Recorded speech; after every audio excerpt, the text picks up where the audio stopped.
주요 뉴스를 재구성해보는 시간입니다. 자, 오늘은 뉴스토마토 금융부 이종영 기자 그리고 박민호 기자 함께합니다. 두 분 안녕하세요. 안녕하십니까. 네. 자, 첫 번째 인터넷 은행이었죠. 이 K뱅크가 출범한 지 오늘 딱 2년이 됐습니다. 그리고 카카오뱅크 출범하면서 두 개의 인터넷 은행이 지금 금융혁신을 위해서 뛰고 있습니다. 과연 지금 2년이 지난 지금의 이들의 행보는 좀 어땠는지 하나하나 좀 짚어보고 앞으로의 그 미래도 한번 그려보도록 하겠습니다. 자, 먼저 그러면 2년 동안 얼마나 좀 성장했는지를 좀 짚어봐야 될 것 같아요. 박민호 기자. 네. 우리가 뭐 매기 역할 기대를 많이 했어요. 네. 지금 매기가 많나요? 그 매기가 지금 두 마리 있죠. 네. 두 마리 카뱅, 캐뱅 뭐 이렇게 얘기하고 K뱅크, 카카오뱅크. 카카오뱅크가 현재로서는 이제 인터넷 뱅킹 뱅크에서는 1등이고요. 한 900만 명 정도 네. 이렇게 가입자가 있고 K뱅크는 조금 적어요. 한 100만 명 정도. 이 상태에서 이제 이번에 제3 인터넷 은행도 다시 이제 심사해서 들어오겠다 이렇게 하고 있는데 이제 K뱅크 입장에서는 좀 다급해지겠죠. 아무래도 이제 1위랑 2위 차가 좀 많이 벌어지다 보니까 이 부분에 있어서 물론 그건 K뱅크의 고민일 거고 어쨌거나 제3 인터넷 은행도 이제 들어온다 이렇게 얘기를 하고 있습니다.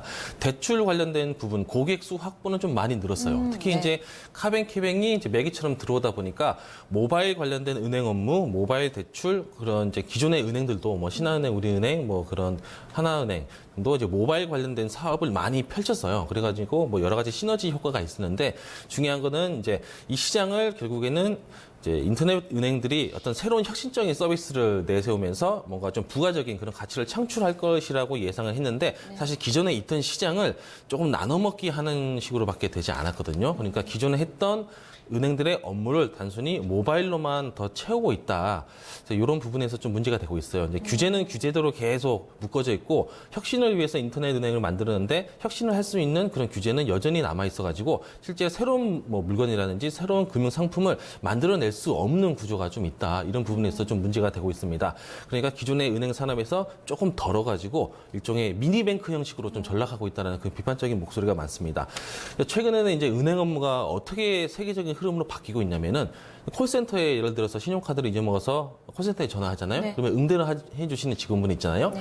10명 중 3명은 기계가 응대를 해요. 우리가 이제 보통 사람이라고 생각하지만 10명 중 3명은 사실은 AI로 통해서 자동 알고리즘으로 이렇게 네. 대체를 하고 있거든요. 꼭 상담원이 필요할 때만 뭐 0번을 눌러야 되는 네, 그렇죠. 거죠. 이제 그런 네. 식으로 대체가 되고 있는 게 은행의 산업 구조, IT 산업 구조가 이제 4차 산업혁명이라고 우리가 외치는 것처럼 급격하게 바뀌고 있기 때문에 사실 은행도 이제 점포를 줄일 수밖에 없어요. 점포가 사라지는 시대고 그래서 편의점에서 은행을 보고 뭐 자동차 사러 갔다가 자동차 영업소에서 은행을 보고 그런 시대로 이제 바뀌고 있는데 네. 사실 우리가 그런 효과를 기대하려고 이제 인터넷 은행을 해외에서 벤치마킹해서 들어왔는데 실제로는 여러 가지 법 규제에 막혀서 사실상 기지개를 펼 수 없는 구조에 좀 막혀 있다. 그런 부분들이 좀 불만이 많은 것 같아요. 네. 몸은 커졌는데 실속면에서 좀 갸우뚱하죠. 그래도 뭐 신선한 바람을 몰고 온 거는 네. 맞고 네. 고인물의 이제 두 마리의 매기의 큰 역할을 좀 기대를 했는데 네. 지금 뭐 매기라고 보기에는 좀 부족하다. 네, 매기를 수족관에 넣어야 되는데 어항에 넣어놔가지고 지금 매기가 숨이 좀 답답하죠. 이제 매기의 역할이 분명히 있고 은행업이 잘 되기 위해서 이렇게 새로운 경쟁자를 새로운 무기를 가진 다크호스를 집어넣은 건데 생각보다 좀 걸림돌이 좀 많다는 거죠. 중국만 봐도 중국은 우리나라보다 인터넷 보급률이 확연히 떨어지는데 네. 훨씬 뭐 텐센트라든지 뭐 알리바바라든지 그런 인터넷 기업들이 급성장해서 우리를 초과하고 있잖아요. 오지겠으면 네이버가 답답해서 한국에서 인터넷 은행 안 하겠다. 일본으로 그렇죠. 넘어갔잖아요. 이번에 제3 인터넷 은행에도 이제 사실 기대를 했는데 네이버 네. 안 하겠다고 하고 인터파크도 그거는 그렇고. 개인적인 입장에서는 네이버의 입장에서는 잘했다고 봐요. 여기서 망하느니 차라리 돈을 벌기 위해서는 이런 이제 하나의 경고를 한 거죠. 신호를 보낸 거죠. 이렇게 돼서는 한국에서는 새로운 인터넷 앱 못 하겠다.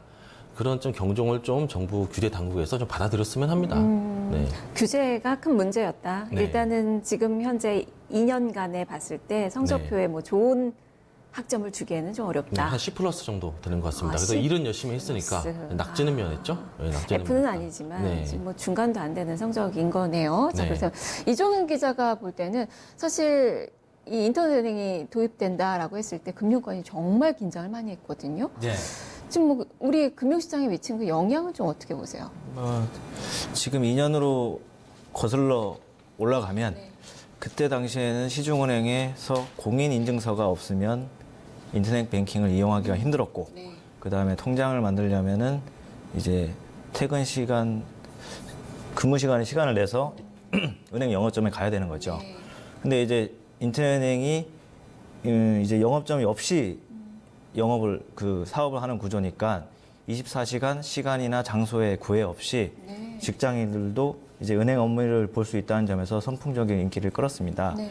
특히 카카오뱅크 같은 경우는 이 카카오톡이라는 메신저가 유명하죠. 네. 그 카카오톡 그 이용자들을 카카오뱅크 고객으로 끌어들이는데 상당히 강점을 보였고, 그 K뱅크 같은 경우도 KT가 주도하고 있는데 이제 통신사 KT의 고객을 K뱅크 고객으로 유치하는데 상당히 공을 들였고 네. 실제로 뭐 규모를 키운 면에서는 성공을 했습니다.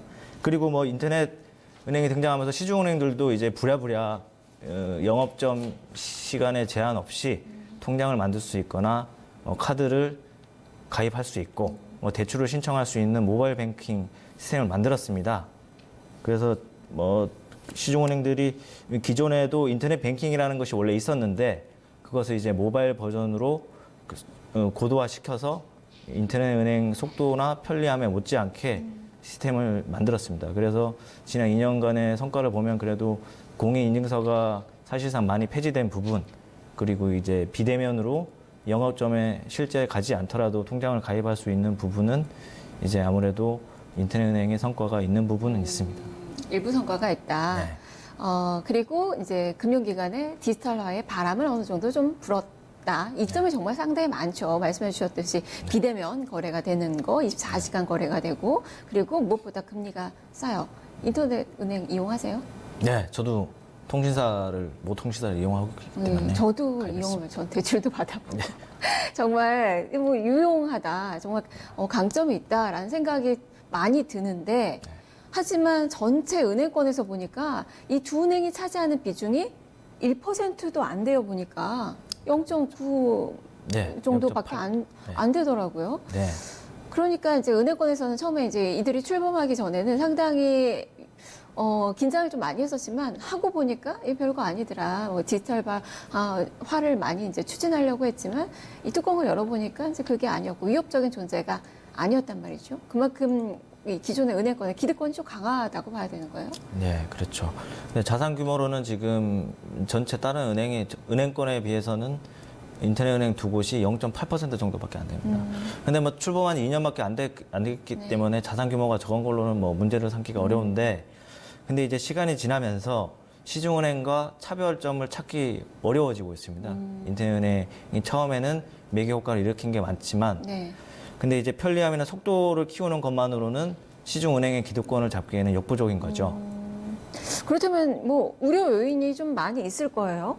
네. 무엇보다 가장 큰 우려 요인은 저도 이용하고 있고 이종훈 기자도 이용을 저는 한다고. 이용하지 않습니다. 이용하지 않나요? 네, 저는 이제 대한민국의 평균 남성을 이제 저를 꼽고 있는데, 그러니까 제가 둔감해서 안 쓰는 게 아니라 그래도 꼭 그러니까 가서 그렇죠. 은행에 가서 그 직원을 보고 이렇게 거래를 해야 된다라는. 그러니까 얘기예요. 제가 둔감한 게 아니라 은행이 둔감하기 때문에 제가 이익이 없어서 안 쓴다는 거죠, 보통. 그러니까 사람은 누구나 합리적인 경제인이기 때문에 자기한테 이익이 된다면 다 쓰게 돼 있거든요. 근데 보통 저 같은 경우는 사실 뭐 대출을 받을 일도 없긴 하지만은 딱히 뭐 카뱅이나 케뱅을 쓴다고 해서 뭐 더 좋다든지 그 실감할 수 있는 부분들을 제가 못 느껴요. 사실 못 느껴서. 대출이 아니면 네. 효과가 별로 그 체감할 수 있는 부분이 별로 없죠. 수수료도 뭐 월급 통장에 그 은행을 이용하면 주거래 은행을 이용하면 수수료도 면제되는 경우가 네. 많고 해서 그 수수료 관련해서 대출을 받으셨으면 좀 살림 사례가 좀 나아질 정도입니까? 어떻습니까? 저는 유용하게 썼어요. 급전이 필요해서. 아, 네. 네, 급전 그래서, 쓸 때. 급전 네. 쓸 때 정말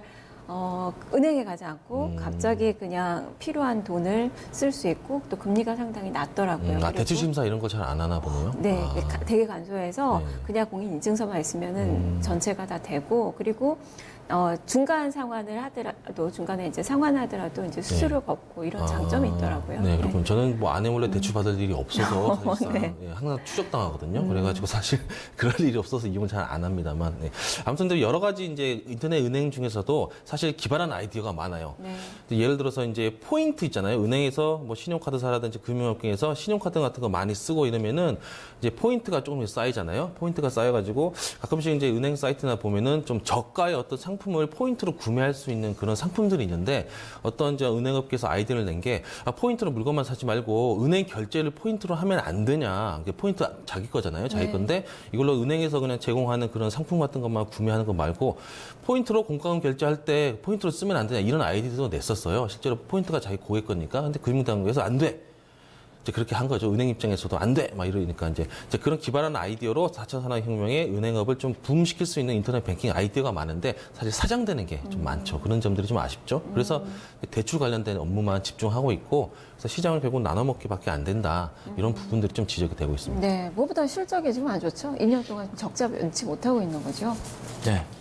지금 뭐 카카오뱅크가 이제 실적이 좋은 편에 속하는데도 지금 2년 연속 800억 대 적자를 기록하고 있고 네.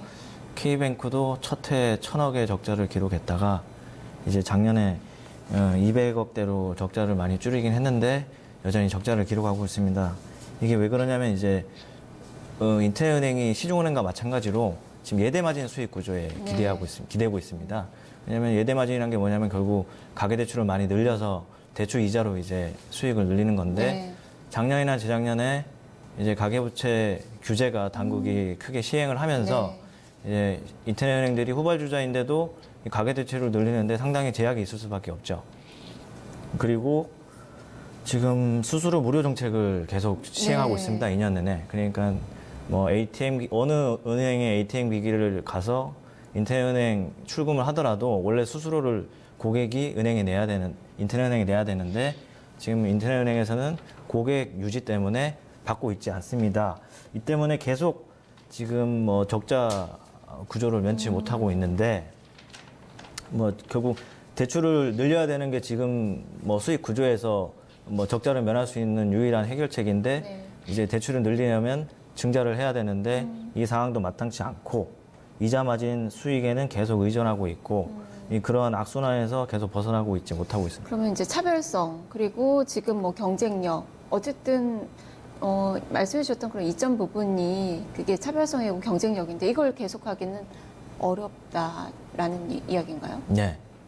그럼 무엇보다 이제 뭐 증자가 필요하다라고 이야기를 했는데 이제 적자 탈피하기 위한 그런 방안 이거는 증자밖에 없는 거예요.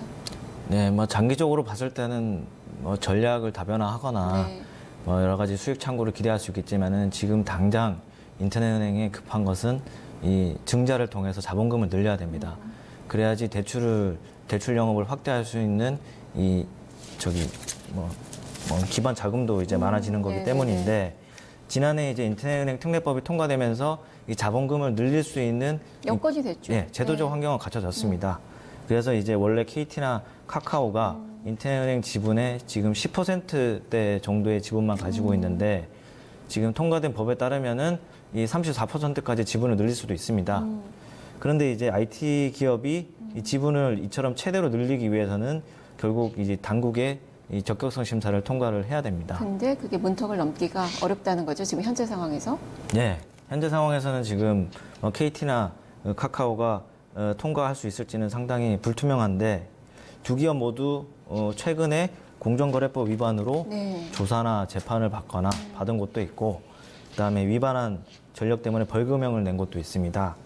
그래서 왜냐하면 인터넷은행법에 따르면 이 최근 5년 동안 이 금융법이나 공정거래법 같은 이제 금융경제법 위반으로 이 벌금형 이상을 만약에 받았다면 이 대주주가 될 수 없다는 조항이 있기도 합니다. 당국의 심사를 통과할 가능성이 그렇다면 상당히 좀 불투명하다. 이게 안 되면 이제 장기적으로 생존 가능한 수준으로 영업이익을 확보하기가 지금 어렵다는 거예요. 예, 지금 그럼 뭐 어떻게 되는 거예요? 절박한 카카오뱅크보다 더 절박한 곳이 K뱅크인데 K뱅크죠. 네. K뱅크는 지금 지난달에 금융위원회에 이제 자본금을 늘리겠다고 이제 대주주 적격성 심사를 네. 넣어놓은 상태인데 지금 최근에 이 2016년에 맞은 과징금과는 별개로 최근에 이제 담합 혐의 때문에 공정거래위원회 조사를 또 받고 있습니다. 네. 그래서 지금 올해 1월에 이 6천억 규모 유상증자를 결의한 바 있는데 이 납입일이 이번 달 25일이거든요. 근데 아마 지금 당국 심사가 중단되면 지금 이 유상증자 이 결의한 내용도 다시 연기해야 될지도 모르는 상황이라서 네. 상당히 불안합니다. 지금 여러 가지로 좀 우려가 되는 그 부분인 것 같고, 그리고 지금 중금리 대출에서의 그 역할 좀 많이 기대를 했는데, 이게 사실은 은행권에 수익이 많이 나요. 수익성이 있는 그 부분이 이제 자산 관리, 네. 그리고 이제 기업들의 이제 큰 대출 이런 부분이 될 텐데, 이 인터넷 은행에서 집중하는 부분은 그건 어렵고 지금 가계 대출인 거잖아요. 예. 근데 지금 뭐 가계부채에 또 앞서서 이제 말씀을 해주셨지만 이게 심각한 상황이고, 그렇다면 계속 이제 제3 인터넷 은행도 이제 들어올 텐데, 보니까 또 중금리 대출 쪽으로 이제 경쟁이 네. 상당히 좀 치열해질 것 같아요. 네. 그러면 이제 가계부채 문제만 지금 더 부실만 더 키워지는 거 아니에요? 그러면 이 인터넷 은행의 입지가 더 어려울 것 같은데요? 그렇죠. 지금 인터넷은행 특례법을 보면은 인터넷은행이 이 기업 대출을 할 수 없도록 해놓은 규정이 있습니다. 네. 자영업자 대출이나 이제 중소기업 대출은 하도록 이제 뭐 조항은 넣어놨는데 네. 이 사문화 대기업 사문화라는 이제 우려 때문에 대기업 대출을 아예 할 수 없도록 규정해놓은 부분이 있고, 그 다음에 여러 가지 다른 시중은행들이 누리고 있는 아까 자산 관리나 다른 여타 이제 비이자 수익 같은 부분을 늘리기 어려운 사업이 있습니다. 그래서 결국은 다시 이제 예대 마진, 그러니까 이제 대출을 통해서 결국 영업을 할 수밖에 없는 구조인데, 그래서 지금 가계부채 규제는 지난해부터 지금 고강도로 시행이 돼서 지금 가계부채 증가세가 줄고 있는 이 상황에서 네. 아무래도 제3 인터넷은행이 이제 줄여갈 수 있는 부분은 이제 앞으로 이제 어떤 부분이 될지는 좀 다시 네. 이번 사업 계획에서 좀 나오는 내용인 것 같습니다. 네, 일단 뭐 주력인 가계 대출이 지금 포화 상태인 상황에서 이제 건전성에 대한 그 우려는 지금 상당히 계속 되고 있는 그 부분인 것 같고, 이런 상황에서 지금 제3 인터넷 은행 이야기가 나오죠. 지금 예비 심사 네. 하고 있는 상황이고, 2파전이에요. 보니까 양강구도가 됩니다. 앞서서 박민호 기자도 얘기했지만 네이버가 참여를 안 해요. 네. 그게 바로 이제 비관적인 이런 그 인터넷 그 은행의 그 전망을 말해주는 게 아닌가 싶기도 하거든요. 이 제3 인터넷 은행의 그 향방은 좀 어떻게 보세요?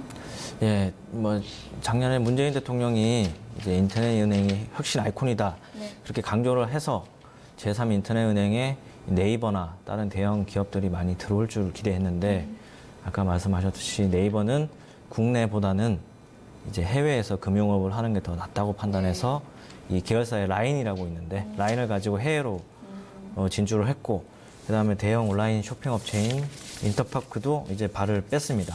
뭐 결국은 이제 두 곳이 2파전으로 예비 이제 경쟁자 제3 인터넷은행 경쟁자가 이제 추려졌는데, 결국 키움증권이 주도하는 키움뱅크, 네. 그다음에 간편소 송금 서비스 토스가 주도하는 토스뱅크 두 곳입니다. 당국에는 이제 연내 뭐 최대 두 곳까지 추가로 인가를 하겠다고 했으니까 적어도 한 곳은 인가를 받을 것으로 보입니다. 네. 이종훈 기자 생각은 어느 쪽으로 좀 더 기울 것 같아요? 그래서 지금은 이제 인기 있는 선수들이 다 빠져나왔기 때문에 결국은 이제 둘을 놓고서 이제 재단을 해야 되는데, 지금 키움뱅크 같은 경우는 강력한 자본력을 좀 강점을 가지고 있습니다. 네. 키움증권이랑 그다음에 하나금융지주, SK텔레콤이 지금 같이 컨소시엄을 네, 구성했는데 자본력에 있어서는 키움뱅크가 좀 더 강점이 있고, 토스뱅크 같은 경우는 이제 컨소시엄을 구성할 때 신한금융지주 같은 대기업이 참여를 했지만 이 막판에 컨소시엄을 나가서 네. 지금 이제 자본 구성에 있어서 좀 뭐 난항을 겪고 있지만 혁신적인 측면에서는 좀 더 지금 제3 인터넷은행 도입 취지와는 좀 더 맞지 않은가. 아, 그래요? 제가 볼 때는 사실은 이 두 은행 모두 혁신보다는 사실 금융 라이센스 취득에 더 목적이 있는 거 아닌가 싶어가지고 그런 좀 아쉬움이 좀 있어요. 네, 어쨌든 지금 제3 인터넷 은행에도 관심이 좀 많이 쏠리고 있는 그 상황인데 이렇게 또 시간이 또 많이 흘러갔네요. 자, 그러면 우리 그 인터넷 은행 과연 앞으로 어떻게 될 거라고 보세요? 그리고 뭐 과제들도 좀 많을 것 같고, 뭐 두 기자가 이야기할 때 그 규제 이야기를 또 많이 해줬는데, 좀 앞으로의 바람직한 방향들 좀 한번 제시를 해주세요. 예. 뭐 우리나라 인터넷은행 미래를 보려면 해외 성공 사례를 보면 되겠죠. 네. 아무래도 일본이나 미국 같은 경우는 우리나라보다 20년 먼저 인터넷은행 사업을 시작했기 때문에 그 일본 같은 경우는 지금 세븐일레븐이라는 편의점이 주도하는 세븐은행이 있습니다. 세븐은행 같은 경우는 이제 편의점이라는 유통망을 활용해서 그다음에 ATM 기기에서 예금 뭐 계좌도 가입할 수 있고 네. 대출이나 뭐 카드 가입도 할 수 있는 그런 서비스를 제공하고 있는데 그래서 이제 다른 기존 은행들이 할 수 없는 이제 수익을 창출하면서 비이자이익, 수수료 같은 비이자이익으로 90% 이상 벌고 있습니다. 근데 이런 게 이제 그 인터넷은행이 뭐 인터넷은행 많이 잘해서 그러냐 그런 건 아니고 그 나라의 제도적 환경이 상당히 중요하다고 보고 있습니다.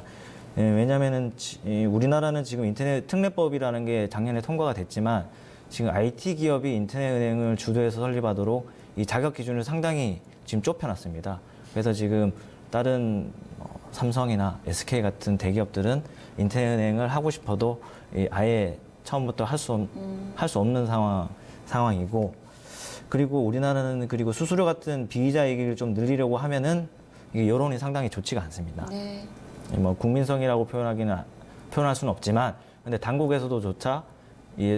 당국에서도 금융사가 수수료를 올린다고 하면은 이게 고객으로부터 정당한 값을 받는 게 아니라 이 고객의 돈을 이제 부당하게 수취한다고 보고 있기 때문에 이제 금융 소비자 보호 명목으로 이제 가격 제한을 당국에서도 하고 있습니다. 그래서 이런 가격 규제라든가 아니면 제도적으로 좀 진입 자격 기준을 너무 제한한 것은 앞으로 좀 인터넷은행이 발전을 하려면은 좀 더 많은 플레이어들이 생각할 수 있도록 좀 다시 보완을 좀 많이 해야 될 것 같습니다. 알겠습니다. 과제가 더 많네요. 자, 뉴스토마토 금융부 이종현 기자 그리고 박민호 기자 함께했습니다. 두 분 말씀 잘 들었습니다. 감사합니다. 네, 인터넷은행에 출범한 지 2년이 됐지만 갈 길은 뭐 아주 먼 것 같습니다. 외형에 걸맞게 잘 크기 위해서는 강력 은행법의 규제망을 좀 뚫어야 될 것 같은데 여러 가지 또 노력이 필요해 보이네요. 자, 뉴스를 재구성해 봤습니다.